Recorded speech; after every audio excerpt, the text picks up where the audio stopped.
Hi, everyone.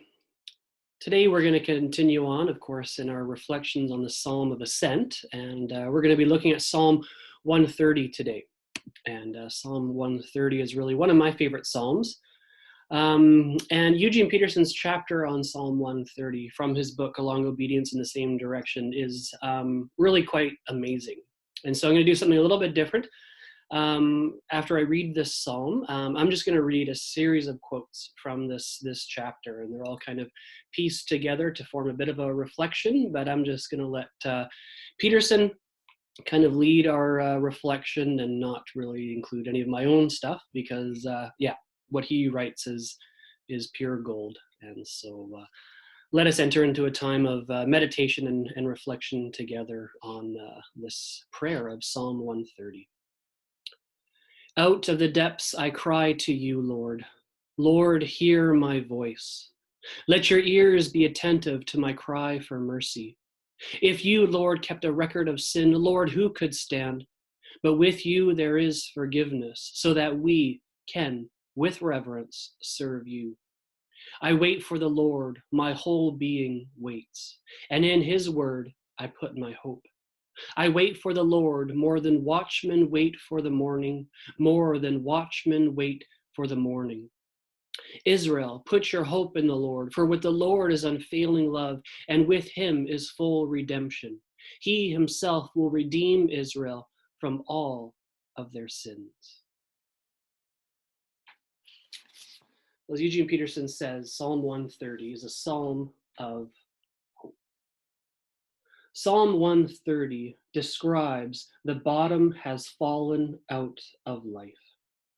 A Christian is a person who decides to face and live through suffering.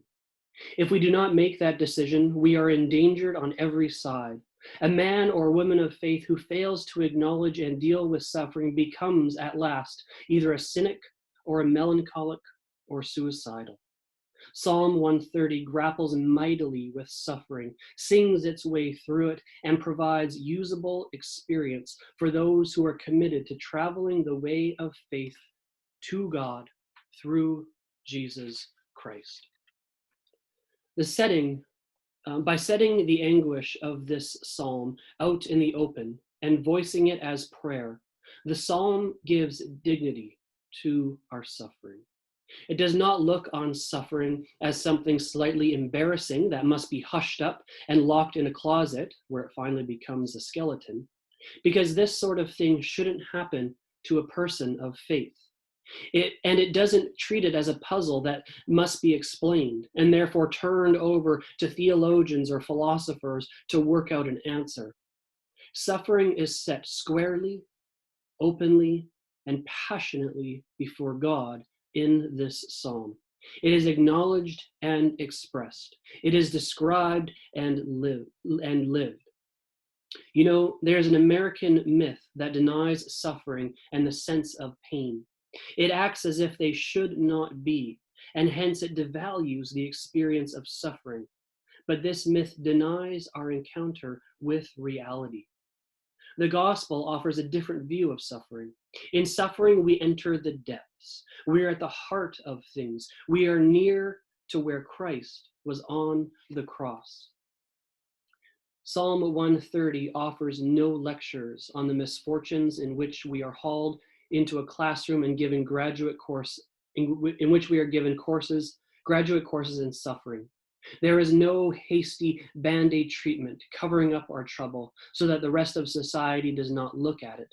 Neither prophets nor priests nor psalmists offer quick cures for the suffering. We don't find any of them telling us to take a vacation, use this drug, or get a hobby. Nor do they ever engage in publicity cover-ups, the plastic smile propaganda campaigns that hide trouble behind a billboard of positive thinking. None of that. The suffering is held up and proclaimed and prayed. George MacDonald puts it this way with force. The Son of God suffered unto death, not that men might not suffer, but that their suffering might be like his.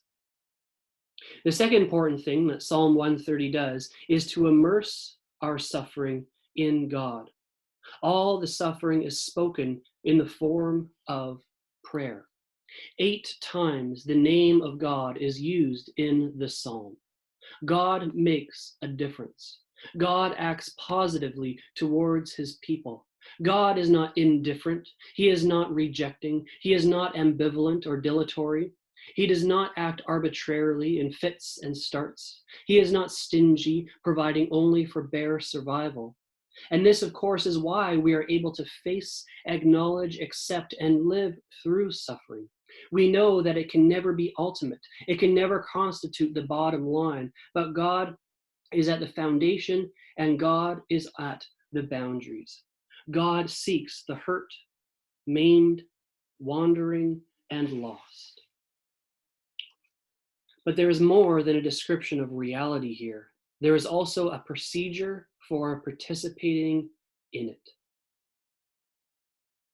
Wait and watch. Wait and watch add up to hope. A watchman is an important person, but he actually doesn't do very much. The massive turning of the earth, the immense energies released by the sun, all that goes on apart from the watchman. He does nothing to influence or control such things. He is a watchman. He knows the dawn is coming. There is no doubt concerning that. Meanwhile, he is alert to danger. He comforts restless children or animals until it is time to work or play again in the light of the day. But dawn always comes.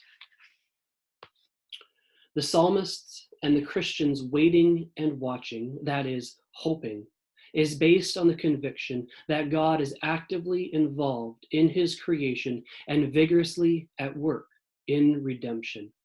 Hoping does not mean doing nothing. It is not a fatalistic resignation. It means going about our assigned task confident that God will provide the meaning and the conclusion.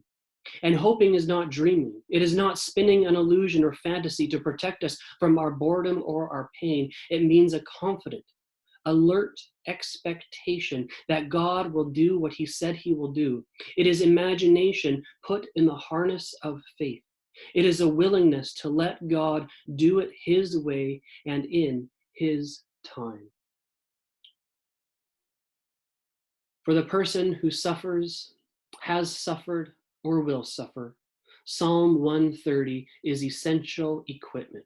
For it convinces us that the big difference is not in what people suffer, but in the way they suffer. Our place in the depths is not out of bounds from God. The bottom has a bottom, but the heights are boundless. Knowing that, then, we are helped to go ahead and learn the skills of watching and waiting, of hoping, by which God is given room to work out our salvation and develop our faith while we fix our attention on his ways of grace and resurrection. Amen.